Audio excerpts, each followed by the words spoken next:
होने की संभावना है। तो सबसे पहले आपको 5-6 लक्षण होते हैं, उनको जानना जरूरी होता है।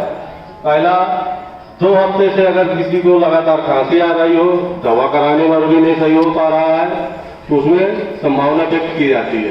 दूसरा, उसको लगातार बुखार आ रहा हो, फिर अगर ये लक्षण उत्पन्न होते हैं तो उसको भूख भी लगना कम हो जाती है, शरीर दुबला पतला होने लगता है, वजन में कमी आने लगती है, और खास तौर पर अगर ये मर्ज है तो उसको रात में पसीना आता है। अब ये 5-6 लक्षण है, ये आपको बहुत ध्यान से सुनना है और ये आपको अपने मस्तिष्क में बैठा लेना है। अब आती है बात कि हम इसका जांच कैसे कराएं।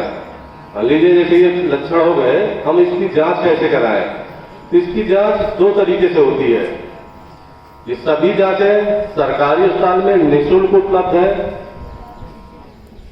इसकी जो जांच होती है, पहला बलगम की जांच होती है जिसको फखार बोलते हैं, दूसरा एक्सरे के माध्यम से।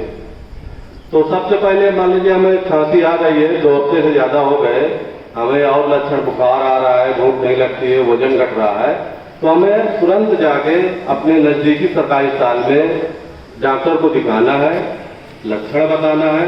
डॉक्टर आपको बताएगा कि आप बलगम की जांच करा लीजिए।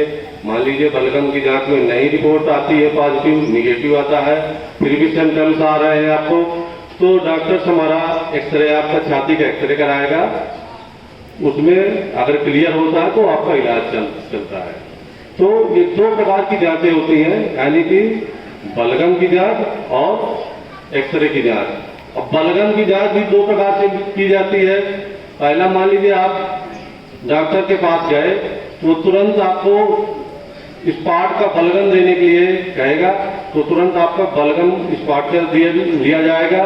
फिर दूसरे एक डिब्बी दी जाएगी जो सवेरे खाली पेट यानी बासे मुंह की, उसमें क्या होता है, बासे मुंह इसलिए लिया जाता है कि रात में जब व्यक्ति सो जाता है तो अगर हमारे अंदर कोई बैक्टीरिया हमारे फेफड़े में मौजूद है तो वो फेफड़े के ऊपरी भाग में आ जाता है।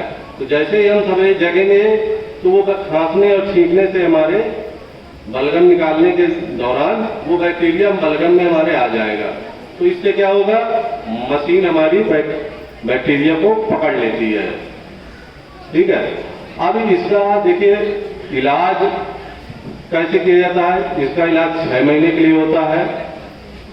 हमारी जो दवाएं हैं, विश्व बैंक हमें बहुत उच्च क्वालिटी की प्रोवाइड कराती है, जो हमें स्टेट से दी जाती हैं। इसमें दवाएं वजन के अनुसार, व्यक्ति के वजन के अनुसार से प्रोवाइड कराई जाती हैं। जैसा जिसका वजन होता है उसी हिसाब से उसको दवाएं दी जाती है। इसमें पर डे 1 गोली, किसी को 2 गोली, किसी को 3 गोली, किसी को 4 गोली, ये सब दी जाती है। वो हमारा डॉक्टर डिसाइड करता है। इसका जो इलाज है 6 महीने प्रॉपर लेना चाहिए। आज हमारे इंडिया में खास तौर पर जो हम यहाँ पर बुंदेलखंड में के निवासी हैं, यहाँ पर देखने को मिलता है कि टीबी का इलाज 6 महीने के लिए होता है। तो इसका जो लॉन्ग टर्म डिल्यूशन होता है, इसकी वजह से व्यक्ति इलाज पूरा नहीं ले पाता है। सबसे बड़ी कमजोरी यही है कि टीबी का मरीज अगर घोषित हो गया तो वो मरीज प्रॉपर तरीके से इलाज नहीं ले पाता है। आज हमारे बुंदेलखंड में सबसे बड़ी विडंबना यही है कि टीबी के मरीज तो निकलते हैं, जांच के माध्यम से या क्लिनिकली एक्सरे के माध्यम से, बशर्ते वो पूरा इलाज नहीं ले पाते हैं। मेन उनको यही हमें आप लोगों को बताना है कि अगर टीबी मर्ज निकल आया तो उसका प्रॉपर इलाज होना चाहिए।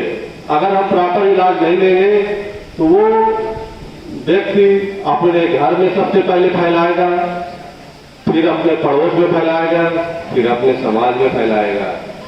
तो आपका मेन मकसद ये है कि आप जो लक्षण हैं उनको जानिए। फिर अगर कोई व्यक्ति हमारे घर में, समाज में, रिश्तेदार में कहीं निकलता है ऐसा व्यक्ति, तो उसको नजदीकी सरकारी अस्पताल में भेजिए और प्रेरित करिए उसको कि वो पूरा इलाज ले। कोई दिक्कत होती है, मान लीजिए टीबी मरीज को सबसे ज्यादा दिक्कत होती है, किसी को वोमिटिंग उल्टी आने लगती है, ये चूंकि दवाएं बहुत गर्म होती हैं तो सिर चकराता है, उलझन होती है, तो ये थोड़ा सा साइड इफेक्ट होते हैं। वो हमारे डॉक्टर जैसे आप लक्षण बताएंगे वो डॉक्टर दवाएं लेके सही कर देते हैं। तो सबसे पहले आपको मेन मकसद हमारा ये है कि आप टीबी के लक्षण जाने, टीबी कितने प्रकार की होती है वो जाने। जैसे मैंने बताया आपको, इसका इलाज 6 महीने तक चलता है। और गवर्नमेंट, पहले तो आपने सुना होगा ये हमारे प्राध्यापक बंधु प्रिंसिपल मैन सुने होंगी कि नए गांव छावनी का नाम बहुत सुना होगा।